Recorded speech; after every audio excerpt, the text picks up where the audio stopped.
তো সেই কমেন্টস আমার এক শুভাকাঙ্ক্ষী আজকে করেছেন, সেটা হলো, আপু আমি 6 বছর ধরে হস্তমৈথুন করি, ছাড়তে পারছি না, সেক্স করতে ইচ্ছা করে, হস্তমৈথুন থেকে রক্ষা কি করে পাবো, খুব কষ্ট হচ্ছে।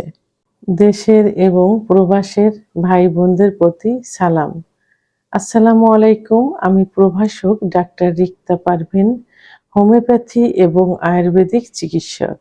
আজকে খুব সুন্দর একটা কমেন্টসের অ্যান্সার করব, যে কমেন্টসটা এখন অনেকেই করে থাকে। যুবক, বিবাহিত, অবিবাহিত, বয়স্ক, সবার অধিকাংশ ক্ষেত্রে এই কমেন্টসটা আসে। তো এটা যে ভক্তটা করেছেন, যুবক ছেলে। তো যুবক ছেলেদের সাধারণত যখন বয়স যৌবনটা শুরু হয়, শুরুর থেকেই পরিবেশের কারণেই হোক, ফ্যামিলিগত কারণেই হোক, যেখানে তারা সঠিকভাবে তাদের পরিচর্যা পাচ্ছে না, কার সঙ্গে মিশছে, কোথায় থাকছে, কে বন্ধু, ফ্যামিলির থেকে কেয়ারলেস থাকে যাদের, তাদের ক্ষেত্রে এইটা বেশি হয়ে থাকে। তো সেক্ষেত্রে দেখা যায় যে যখন তাদের যৌবনটা শুরু হয়, অর্থাৎ বীর্যটা তৈরি হয় না, তার আগে যে লালা বিজলাটা একটু পানি পানি আসে, তখন আলাদা একটা সুখ অনুভব হয়। এই সুখের থেকে কিন্তু কি হয়, শুরু হয় তাদের হস্তমৈথুন। তো এটা ৯, ১০, ১১, ১২ বছর পর্যন্ত তারা এইভাবেই করতে থাকে। সাধারণত ১২ বছরের পরে যেই বীর্যটা তৈরি হয়, তখন সেই সুখের অনুভূতির থেকেই তারা হস্তমৈথুন করতে থাকে। এটা নেশায় পরিণত হয়ে যায়। কিন্তু হস্তমৈথুন কিন্তু ইসলামের দৃষ্টিতে সম্পূর্ণ নিষিদ্ধ। এই বাচ্চা ছেলের যারা যৌবন শুরু হবে, তারা তো এই সম্পর্কে ধারণা তাদের নেই যে ইসলামের দৃষ্টিতে এটা নিষিদ্ধ। তো এটা ফ্যামিলিগতভাবে যদি সেভাবে তাদেরকে গড়ে তোলা যায়, তাহলে কিন্তু এই ধারণাটা তাদের ভিতর চলে আসে। যদি ইসলামিকভাবে তো তাদেরকে মানুষ করা যায়, যারা মুসলমান তাদের জন্য, তো এটা নেশায় পরিণত হয়ে যায়। তা আস্তে আস্তে কিন্তু তারা এটা ছাড়তে পারে না।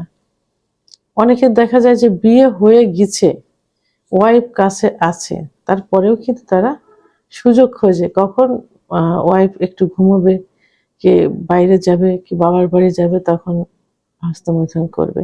এমন কিছু রুগী পাওয়া গেছে, মানে স্ত্রীও এসে বলে, স্বামীও বলে যে স্ত্রী জেগে আছে, স্ত্রী দেখছে, তারা ওয়াশরুমেও গিয়ে হস্তমৈথুন করছে, স্ত্রী বুঝতে পারে।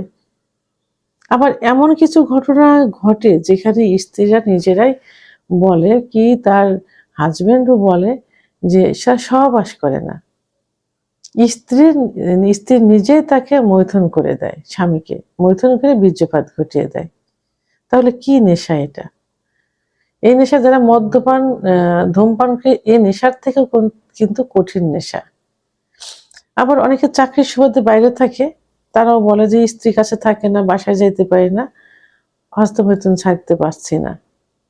এটা যে শুধু এটা এমনও দেখেছি যারা মানে পুরাপুরি ইসলামিক নিয়ম মেনে চলে, তারাও কিন্তু তারা এই অভ্যাসে পরিণত।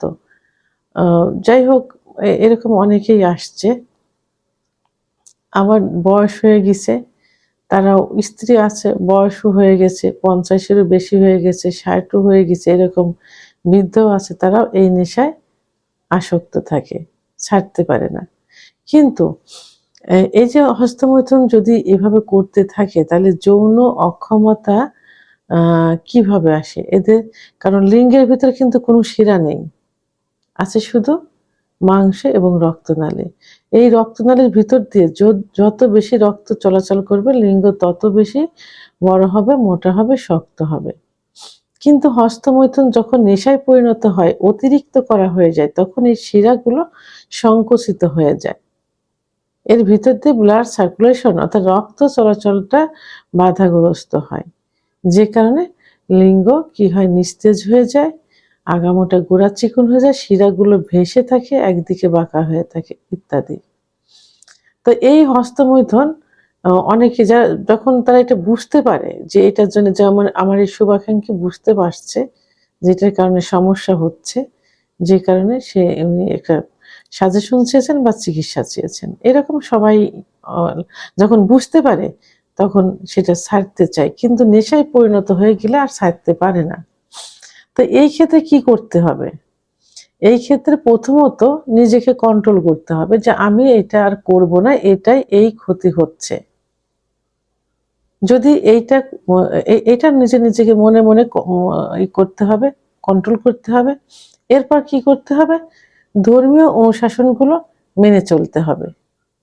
কারণ ওই দিনে যদি ৩-৪ বার হস্তমৈথুন করা যায়, সে কিন্তু পাক পবিত্র থাকলো না। আর পাক পবিত্র না থাকলে নামাজ হবে না, কোথাও যেতে বাধাগ্রস্ত হবে, কোনো কাজ করা যাবে না নাপাক অবস্থায়।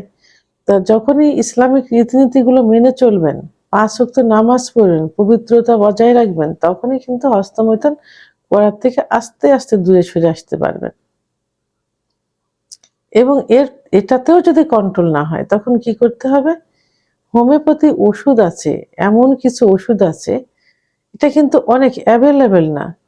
নির্দিষ্ট ১টা-২টা ওষুধ আছে, যে ওষুধ দিয়ে হস্তমৈথুনের নেশা কাটানো সম্ভব এবং হস্তমৈথুনের কারণে যে ক্ষতি হয়েছে সে ক্ষতি পূরণ করাও সম্ভব। একমাত্র হোমিওপ্যাথি ২টা ওষুধের মাধ্যমে নেশা কাটানো এবং ক্ষতি হয়ে গেছে সেটা ঠিক করা সম্ভব। অনলি ২টা ওষুধের মাধ্যমে। এইজন্য যারা এই সমস্যায় ভুগছেন,